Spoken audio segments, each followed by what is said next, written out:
Hi, my name is Alan John Walsh. Today I'm going to be talking to you what is what what is first aid. First aid is first aid is what everybody should know about first aid. First aid is common sense, and first aid is easy to teach. It's easy to teach people in the community. I've known about first aid for the last 18 years.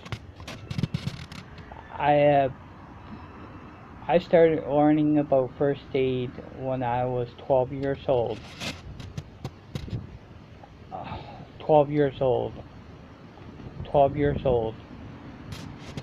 My idea for a business is teaching young children from ages 8 to 18 years of age first aid, and for them to teach their parents and their brothers and sisters how to how to save how to save a person's life. The joys of first aid is learning and learning first aid and and teach learning first aid and saving a person's life. The joy That's the joy of first aid, is teaching a child and the child coming back to you one day and saying to you, I saved a person's life. Out of the two persons I've taught in the last 5 years, two of them came to me and told me I saved a person's life. Under the law, I can't say who they are, but I'm proud of them two people that I was there the day that they saved a person's life. I was at the restaurant that day when they went outside to get some fresh air that hot summer day. They came in and said they had a problem outside. They knew what they needed, and they knew what they needed. They knew what they needed, and they said, we need somebody that's got more advanced first aid training than we do, because we have a problem outside. So I went outside that day and asked them what they needed. And I'll go first aid 1 and first aid 2. I told them, what do you need? They said, we need some oxygen for this gentleman, because the gentleman was choking. We need some oxygen for this gentleman. So the paramedics got here. The paramedics are on the way.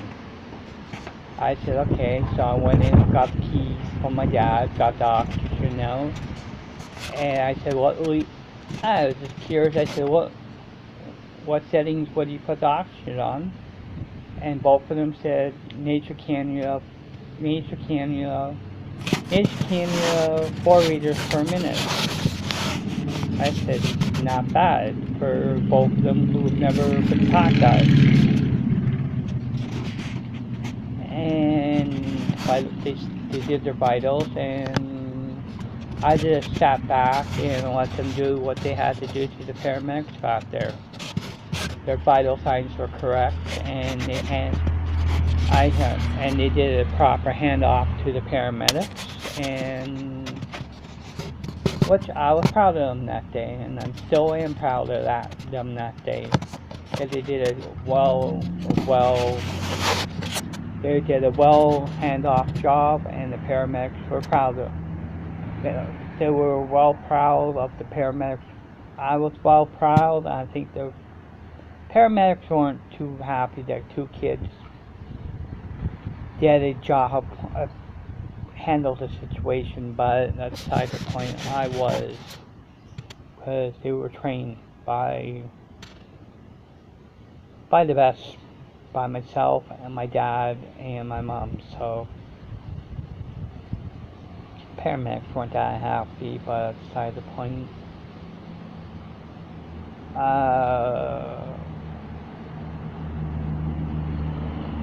Them two are now the senior member. Are now the senior members in the senior members who help me when I need help teaching the new junior members.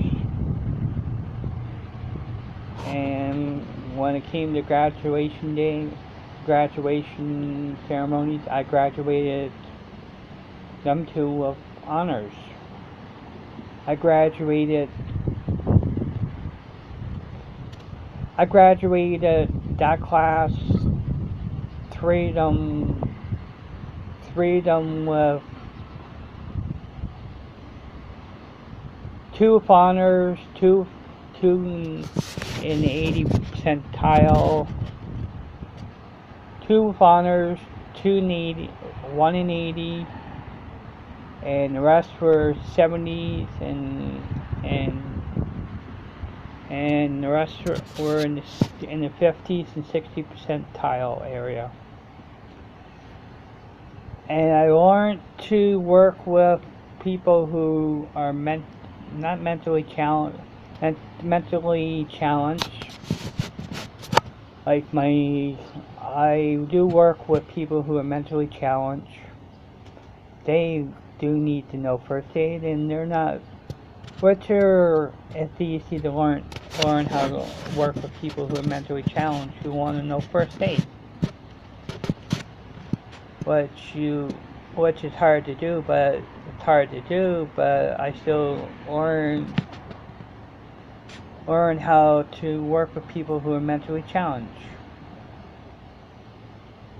It's hard to do, but you find out from the family what kind of mental challenge they have, and you adapt your first aid program to that person and to that person's disability.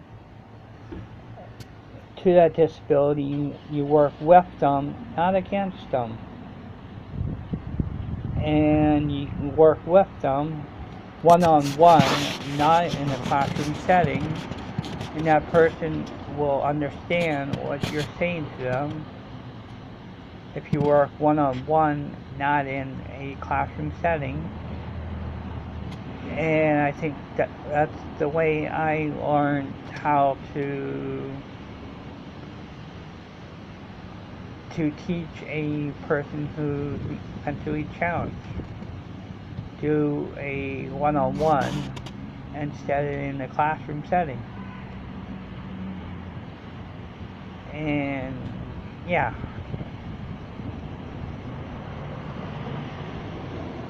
That's why most of my clients that I have come back, because I work with them, and yeah.